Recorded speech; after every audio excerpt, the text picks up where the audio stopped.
रामैया डोसा की दुकान और रंगैया समोसा की दुकान लगाकर बाजार में एक दूसरे के सामने कई साल से दुकान लगाकर चला रहे हैं। अब इन दोनों की एक दूसरे के साथ बिल्कुल नहीं जमती। रंगैया को हमेशा जलन होती थी कि रामैया उससे ज्यादा कमा रहा है। और इतना ही नहीं, हमेशा कोई ना कोई बात पे रामैया से लड़ते रहता है रंगैया। ऐसे उन दोनों के बीच में बहुत ज्यादा नफरत था। एक दिन शहर में पढ़ रहे रामैया का बेटा रमेश घर आता है। अगले दिन वो अपने पिता के बाजार में लगी दुकान के पास आता है।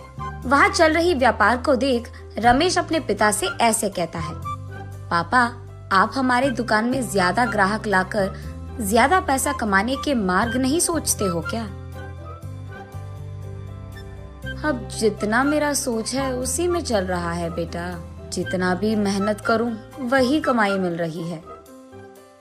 पापा, मेहनत से नहीं, चालाकी से कमाए जाते हैं पैसे। शहर में इसी डोसा को दुगने दाम में बेचते हैं, पता है आपको?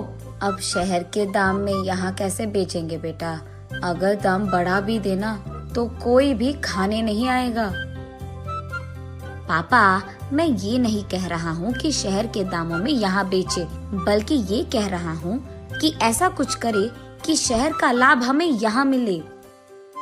तुम्हारा इरादा मुझे समझ में नहीं आ रहा बेटा, थोड़ा समझा दो।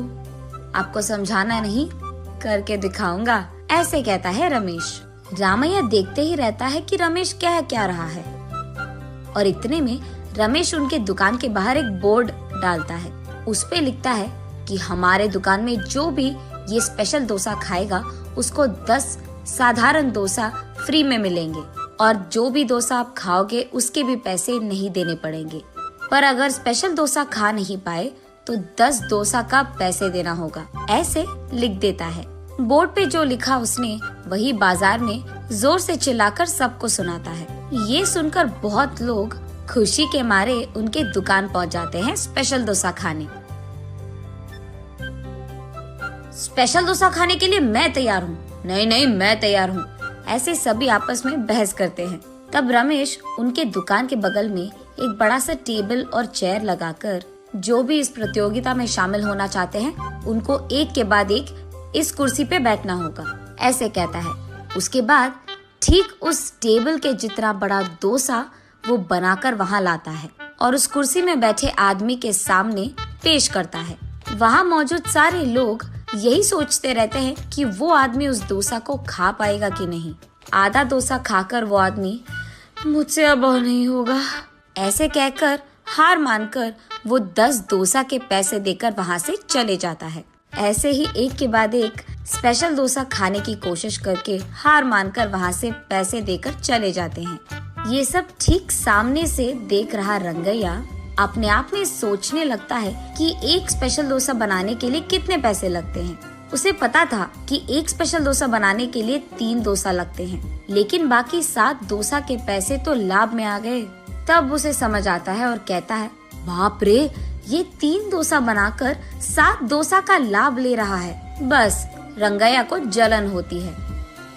कुछ भी करके मुझे भी ऐसे ही पैसे कमाने होंगे, पर क्या करूँगा? ऐसे सोच कर, हाँ, मैं भी उसकी तरह समोसा का कोई प्रतियोगिता लगा दूंगा, ऐसे सोचकर अगले दिन रंगैया उसके समोसा के दुकान के बाहर ये लिखता है कि जो भी आदमी 20 समोसा खा पाएगा उसको 10 और मुफ्त में मिल जाएंगे। पर अगर 20 समोसा नहीं खा पाए तो 10 समोसा के पैसे देने पड़ जाएंगे। और यही बात चिल्ला कर बाजार में सबको बताता है। ये सुनकर बहुत सारे लोग रंगैया के दुकान आते हैं प्रतियोगिता में शामिल होने। जो लोग आते हैं उनमें से कई सारे आसानी से 20 समोसा खा लेते हैं और रंगैया के अनुसार ही वो 10 और मुफ्त में ले लेते हैं और वहाँ से चले जाते हैं। ये देख रंगैया को चक्कर आ जाता है। शाम से पहले ही आधे से ज्यादा समोसा खत्म हो जाते हैं। उसके बाद कई सारे लोग वहाँ पे आकर, हम भी खाएंगे समोसा, हमें भी दो, कहते हैं। इस कारण रंगैया को बहुत गुस्सा आ जाता है, इसीलिए वो उसके दुकान के सामने से बोर्ड हटा देता है। वो किसी को मुंह दिखाने लायक नहीं रहता है। इसीलिए बंडी को लेकर अपने घर की ओर बढ़ते रहता है।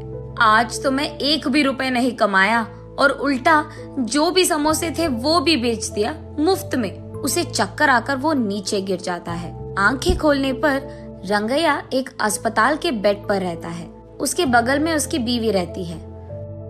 मुझे क्या हुआ, मैं कहाँ हूँ? ऐसे पूछता है रंगैया। आपको चक्कर आकर नीचे गिर गए थे, कोई अजनबी आपको यहाँ छोड़ गया, ऐसे कहती है रंगैया की पत्नी। छा, आज सब कुछ नष्ट ही हो गया, सब बुरा हो रहा है। अरे क्या हुआ जी, आप इतने गुस्से में क्यों हो? वैसे आप शाम तक घर की मुंह भी नहीं देखते हैं, लेकिन आज दोपहर से पहले आपके समोसे खत्म हो गए और आप घर भी आ रहे थे। इसलिए वो जो कुछ भी हुआ अपने बीवी को समझाता है। हाय भगवान, मेरा मूर्ख पति, आप बस ये सोच रहे थे कि कितने डोसे बेचने पर उनको कितना लाभ मिल रहा है, लेकिन आपने एक बार भी ये नहीं सोचा कि कितने समोसे बेचने में आपको कितना लाभ आएगा। ये प्रतियोगिता शुरू करने से पहले आपको ये सब सोचना था, आपने सोचा भी नहीं, ये तो होना ही था। तब रंगैया को समझ आता है कि किसी और को देखकर हमें वही काम नहीं दोहराना चाहिए और पहले खुद की देखना चाहिए। कुछ करने से पहले 100 बार सोचना भी चाहिए, तब हम सब खुश रह पाएंगे। ये समझता है रंगैया।